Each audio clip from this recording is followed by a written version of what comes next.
Chuck E. Cheese may no longer exist in a few years. As Chuck E. Cheese is drowning in a massive amount of debt, they've had to close down a lot of their restaurants that just weren't making it. So how did a once thriving restaurant chain crash down into the ground? Well, over the past decade or so, guests started capturing the wild side of Chuck E. Cheese.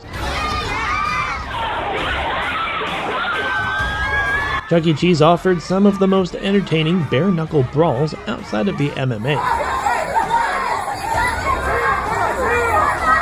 This is supposed to be a place for kids, but alcohol, loud noises, thick crowds, and the high emotion of children's birthday parties make the restaurant more prone to disputes than other family entertainment venues. But there is more. The issues with Chuck E. Cheese are so deep-rooted that they might just disappear in a few short years, with poor Chuck drowning in his own sea of cheese. Originally, Bushnell planned to call the restaurant Coyote Pizza, but when he received a rat costume instead of a coyote one, he decided to just go with it. The restaurant's name changed to Chuck E. Cheese, and the rat became its lovable mascot. Chuck E. Cheese's Pizza Time Theater opened its first location in 1977 in San Jose, California. It became a huge success because it could accommodate over 400 guests. While customers waited for their pizzas, they could play arcade games. They even gave out free tokens with each meal to keep people playing. Those arcade games turned out to be a major source of profit for Chuck E. Cheese, even more than the pizzas themselves. At first, Chuck E. Cheese was geared more towards adults,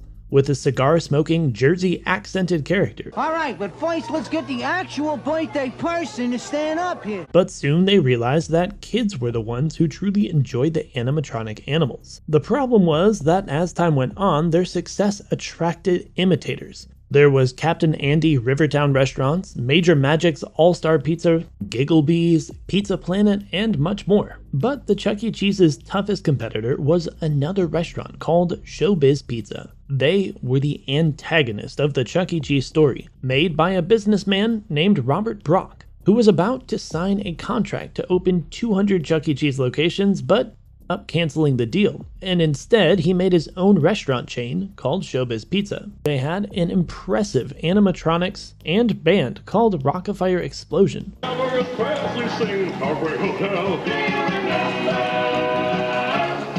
Showbiz started outperforming Chuck E. Cheese in terms of revenue, but things took a turn for the worse when the video game industry crashed in 1983. Arcades were closing down and Chuck E. Cheese suffered heavy losses. They eventually declared their first bankruptcy. In a surprising twist of events, Showbiz Pizza bought Chuck E. Cheese and rebranded all of their restaurants under the Chuck E. Cheese name. The lovable rat mascot had a second chance at life. In 1998, Chuck E. Cheese underwent a bit of a makeover. The parent company changed its name from Showbiz to CEC Entertainment. By 2000, there were 300 Chuck E. Cheese locations, and the company was growing steadily. During the 90s and early 2000s, Chuck E. Cheese was thriving, creating many nostalgic memories for lots of people, myself included. But after 12 years, they faced another sales slump. This led to a rebranding of Chucky the Rat once again. This time, he became a rock star mouse with a backstory. According to the company, Charles Entertainment Cheese, that being his new name, is an orphan who celebrates others' birthdays to make up for his tough childhood. But despite the sales slump, private equity firm Apollo Global Management saw potential in Chuck E. Cheese. With its recognized brand and global presence, Apollo acquired Chuck E. Cheese Entertainment in a leveraged buyout worth about $1 billion.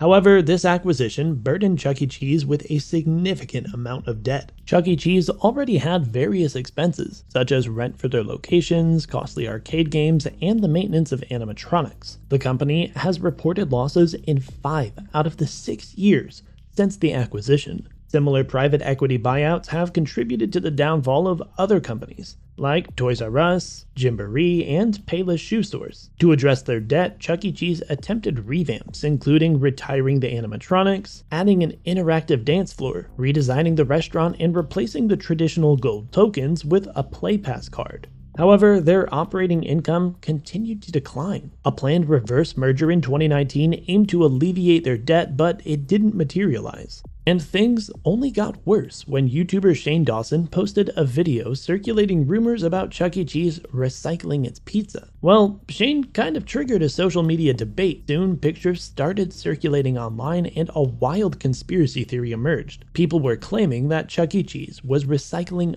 uneaten pizza slices, reheating them, and then serving them to the next unsuspecting customers. Though the company defended itself, explaining that its pizzas were made to order and their dough was freshly prepared right there in the restaurant. So I guess what you're saying is that the conspiracy theory is false. It's just a theory. Absolutely false. Okay, so unequivocally false. Despite Chuck E. Cheese's denial of the pizza recycling, their reputation still really took a hit. And then the COVID-19 pandemic struck, forcing Chuck E. Cheese to temporarily closed down its dine-in locations in March. The emergency button was hit when CEC Entertainment, the parent company of Chuck E. Cheese, and Peter Piper Pizza filed for bankruptcy after 43 years of business and after a staggering $1 to $2 billion in debt. The pandemic exacerbated their existing struggles, leading to prolonged closures. Despite reopening 266 restaurants as states eased restrictions, it became evident that families wouldn't be hosting their kids' birthday parties there anytime soon. But that's not all.